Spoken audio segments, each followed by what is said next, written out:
A guide to completing timed investigation, master ball, research for free. Good day, Pokemon trainers. So far, there has been only one master ball available in Pokemon GO, which is a ball that has a guaranteed chance at catching Pokemon. That all changes with the new season, as there is now a timed research that you can complete to receive another shiny new master ball. Or pay for one if you fail to complete it. However, unlike other timed research, this one is a timed research, available until November 21, 2023. It must be completed and claimed during that time, and it has quite some beefy tasks to complete. As such, it might seem a bit daunting at first. This is why I am here today to hopefully help you create a masterfully crafted game plan to get the Master Ball.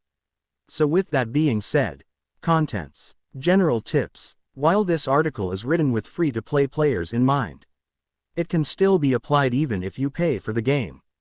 You will just have a slightly easier time. You're not really completely denied resources if you can't spend any money on Pokemon Go, as you can get 50 Pokecoins each day if your Pokemon comes back after holding onto a gym for 8 hours and 20 minutes. A lot of what you might need to finish the research can be bought with these few Pokecoins alone. If smartly invested, a lot of the research tasks rely on regularity. Go about your regular Pokemon Go grind with what the tasks are in mind, and you should be able to safely complete all the tasks before time runs out. Remember to have Adventure Sync turned on from the game's settings. With that out of the way, let's start with the detailed tips and tricks for each of the tasks. Research task tips and tricks. Now let's go through each task one by one. Catch 1,000 Pokemon, as basic as they come. With 81 days to complete the research, you can get this done just by catching 12 Pokemon a day.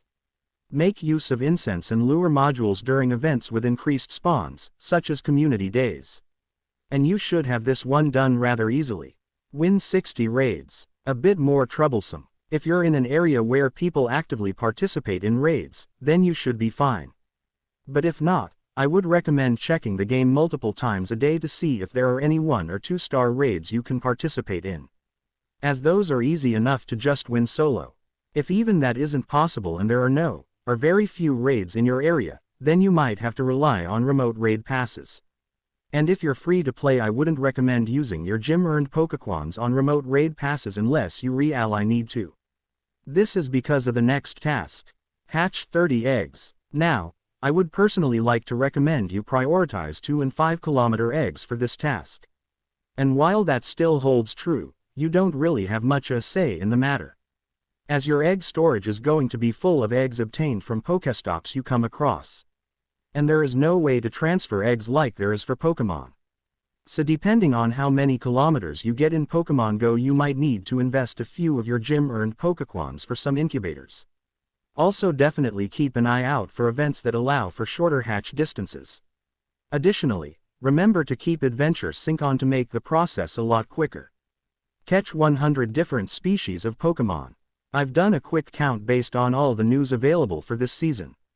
If you stay in a single hemisphere and habitat, counting in the wild spawns, confirmed egg hatches, spotlight hours, research rewards, and daily incense spawns, you get around 50 unique Pokemon. I'm not counting raid Pokemon, and it may be a bit more or less that 50 of certain Pokemon can be found through multiple methods in your habitat. Regardless, I believe you are meant to keep an eye out for events in order to get the other 50-ish Pokemon. Also worth noting is that it is 100 different species of Pokemon after the research has started. It doesn't matter, positively or negatively, if you've caught any of these Pokemon before or not.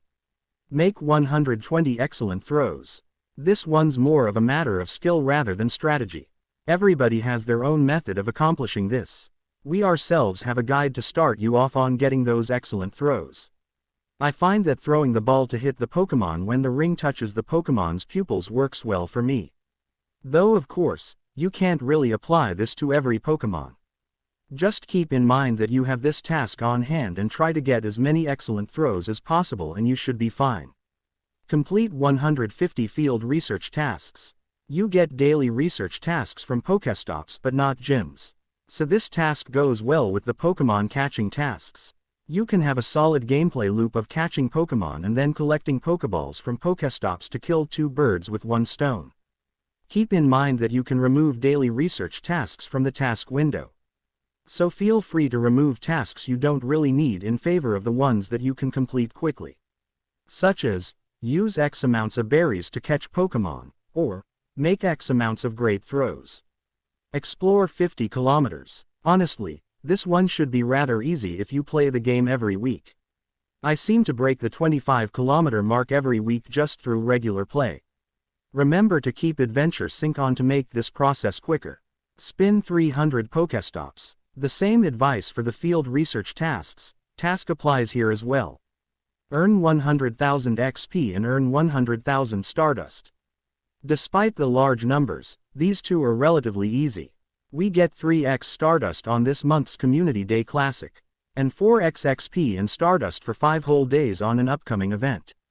You also get 8,000 XP from completing all of the other research tasks on this list, and 100,000 XP when you become best buddies with another trainer. So all in all, you have a lot of opportunities to finish these two quickly. Conclusion. So there you have it. While these tasks may seem daunting at first, they can definitely be completed in time with a little bit of diligence. I would like to close off by mentioning that some of the upcoming events are very exciting in terms of content and will probably make a lot of these tasks easier to achieve. So no need to rush. Just start chipping down at the tasks at your own pace and you'll be done with them in no time. Goodbye for now, Pokemon trainers. I am out.